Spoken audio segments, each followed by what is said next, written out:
Shalom everyone, it's called Torah and it's Parashat Beshalach. That's the parasha that we're going to read this Shabbat. In this parasha, one of the most famous events that takes place is Kriyat Yam Suf, the splitting of the sea. And prior to this event, there is, I think, a tremendous event that takes place at the beginning of the parasha, that if we just read it, we will not be able to pick it. What we need to do is to really try to analyze it. And what is this paragraph?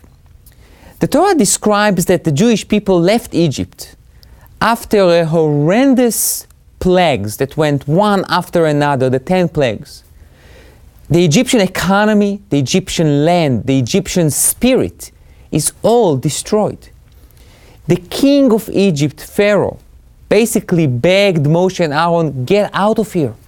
The Egyptians, they gave the Jewish people vessels, gold vessels and silver vessels after the Jews asked them to do it. And just gave it to them, just said, please leave, just get out of here.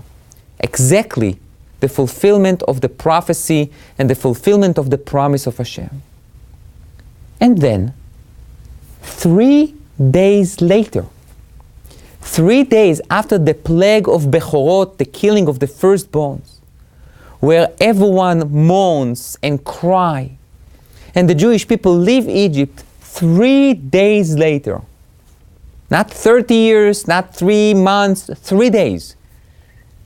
Basically, Pharaoh and his servants, the Torah says, Vayehafech levav Paro va'avadav. And the heart of Pharaoh and his servant transformed. And they said to themselves, what did we do? Why did we send the Jewish people? Why did we let them go? And it's very interesting. Unlike some of the plagues that we read about in the previous weeks, when we read that Hashem strengthened Pharaoh's heart and therefore he was stubborn and he was able to resent Moshe, here we don't see that Hashem strengthened his heart. It says that Pharaoh's heart transformed. So how can we explain something like that?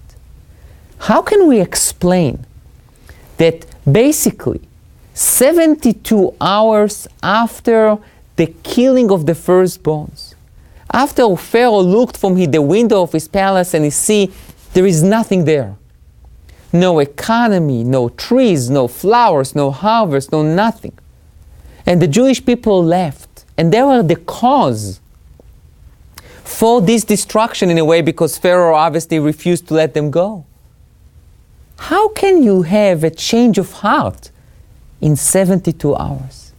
And to go after them, to try to fight them? Was Pharaoh not afraid? How can we explain such a drastic and dramatic change? I want to suggest the following answer.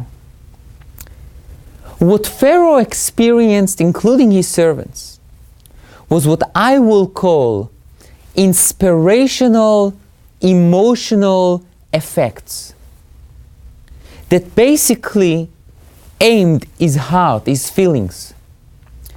After the plague of the firstborn, Pharaoh's emotional status was in trauma. He was afraid. It was not here in the mind. He did not acknowledge and internalize God's strength. He felt it. He feared God. But you know what's happened after 72 hours? Even the most traumatic feeling can fade away.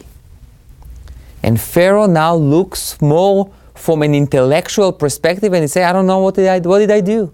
I let 3 million people leave, 3 million free servants? What did I do? Let's go after them. What about all your fear? Oh, that belongs to the past. I'm looking at the future.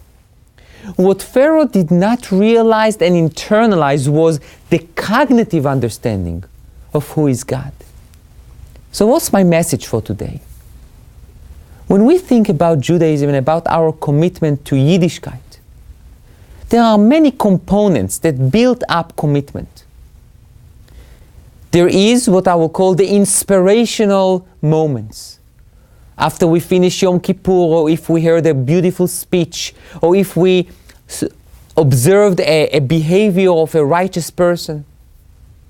But all those inspirational moments cannot establish faith. They can enrich it. They can instill excitement. But the real way to establish faith and commitment is by learning, by doing things day in and day out, thinking about what you learn and act upon it. And then, yes, we need reminders, we need exciting stories, we need inspirational stories in order to enrich what we already know and to have a better feeling.